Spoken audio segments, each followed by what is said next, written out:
Bueno, yo voy a hablar de dos artículos que de alguna forma se desarrollan como de forma paralela y aunque ustedes no lo crean, pues resultó ser interesante escribirlos. Uno es sobre tablas de mortalidad y el otro es sobre la historia como de la actuaría en Colombia.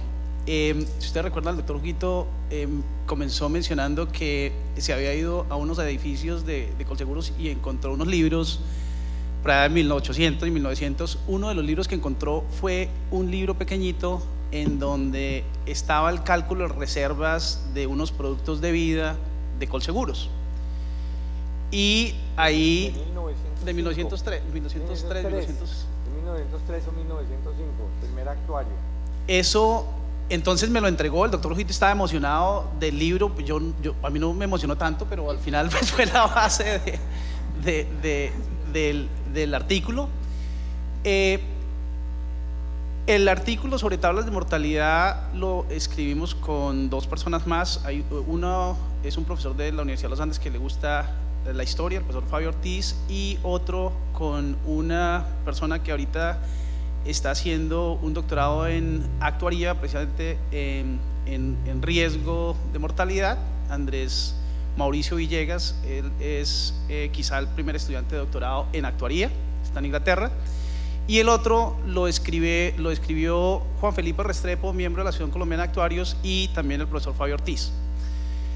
Lo que nosotros hacemos en el de tablas de mortalidad es básicamente coger las tablas a través de la historia y contar como quién estuvo involucrado o con qué tablas se hacían, y cuando se empiezan a, digamos, encontrar las primeras estadísticas, ver qué técnicas se han desarrollado para calibrar esas tablas.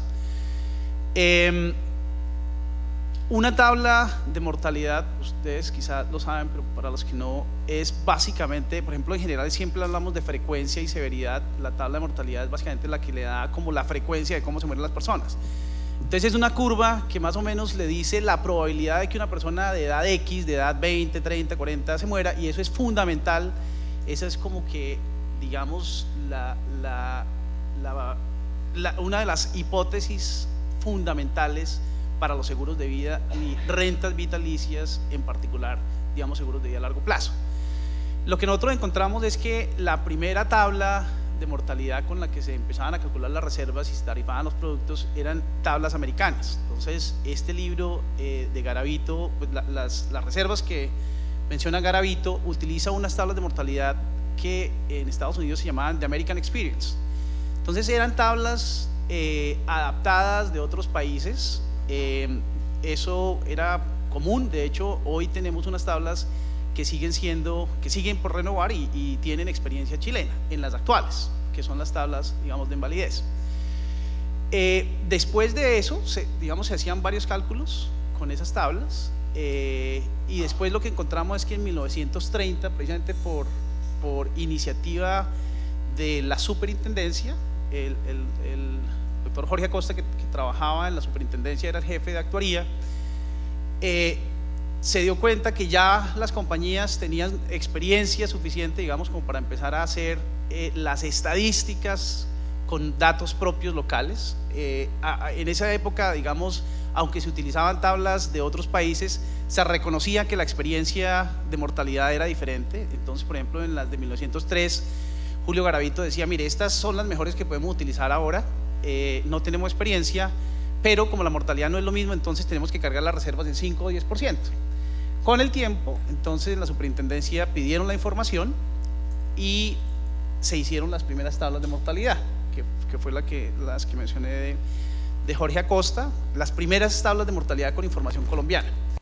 Ahora, hoy es natural hablar de tablas de mortalidad de rentistas y tablas de mortalidad de asegurados. Son experiencias diferentes. Hoy uno podría hablar de muchas tablas de mortalidad dependiendo del segmento para cuál las utilice. Hoy es muy normal, que ya sabemos todos que las tablas y que la mortalidad de los pensionados es diferente a los de los asegurados, y que esta a su vez es diferente de la población general. Pero en esa época había solamente unas tablas de mortalidad, y esas se utilizaban tanto para vida como para las pensiones. Sin embargo, el sistema no estaba muy desarrollado. Después, con el tiempo, también las compañías ya empezaron como a darse cuenta que las tablas y la mortalidad era diferente, se empezaron a diversificar. Digamos, las primeras tablas, la del 31, la del 57, eran más o menos las mismas. Luego empiezan a separarse las tablas y se va enriqueciendo, digamos, la información y las metodologías que se usaban. Me sorprendió, digamos, en las tablas, y por eso les decía ahorita un poco que se cruzaba con la historia de la actuaría. En esas tablas, por ejemplo, nosotros encontrábamos, de los que participaban ahí, encontramos en varias tablas en el diseño, por ejemplo, al doctor José Alejandro Cortés, al doctor Jorge Enrique Uribe, participando, digamos, en ese diseño, y muy ligado un poco como a la historia y a la iniciativa del sector privado, vía en las últimas Fasecolda y la Asociación de Actuarios, digamos, como motivando esos estudios. Digamos, lo que nosotros encontramos es que no había y creo que ahora tampoco lo hay, como un desarrollo sistemático, periódico, de actualización de las tablas. En las últimas, digamos, participamos y se ha hecho un gran esfuerzo, pero como que no era, digamos, algo como que de oficio, que se hace cada 5, cada 10 años, o digamos periódicamente.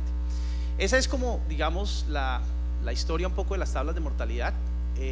Dentro de lo que nosotros mencionamos como retos, creíamos que falta, digamos, y esto está en parte también, digamos, estamos trabajando con la superintendencia para generar ese proceso, para mejorar los formatos, pero creemos que se ha avanzado significativamente con lo que teníamos. Nosotros vemos que, por ejemplo, las metodologías han sido metodologías que, cuando se revisan y se comparan con las de otros países, estamos utilizando las metodologías que son, y eso fue como interesante. Yo, cuando le enviaba a los actuarios que criticaran el artículo, como que lo que recibía era: oiga, está bueno, muchos habían participado haciendo la tabla de un año particular, pero como que no se tenía la película de todas las tablas de mortalidad. Ya concentrándome un poco menos en el otro artículo, que es sobre la historia de la actuaría, lo que encontrábamos es que inicialmente los actuarios que existían en el país eran extranjeros. Todos eran extranjeros, alemanes, como Peter Tullen, como bueno, Jorge Sauer y otros matemáticos, inicialmente alemanes, austriacos, que venían a participar y que eran invitados por algunas compañías. Entonces, por ejemplo, las compañías, al no tener actuarios locales, traían personas de fuera, que con el tiempo, digamos, se quedaban en el país trabajando con las compañías. Algunos venían por misiones internacionales, por ejemplo, como la OIT o cosas así, cuando también se empezó a desarrollar el sistema ELIS. Entonces venían actuarios asesores que hacían estudios particulares. Después de eso, lo que nosotros vemos, después de esa generación, digamos, de forjadores iniciales en actuaría, vemos que hay unos años, como en los 60s, en donde los actuarios, las compañías empezaron a decidir invertir en sus actuarios, enviándolos al exterior. Entonces hay una generación y muchos años en donde los actuarios que hay en Colombia son únicamente actuarios colombianos, pero que se van a formar en el exterior. Eso sigue pasando todavía, pero ahora hay una formación local en la que estamos trabajando junto con las universidades y con las asociaciones de actuarios.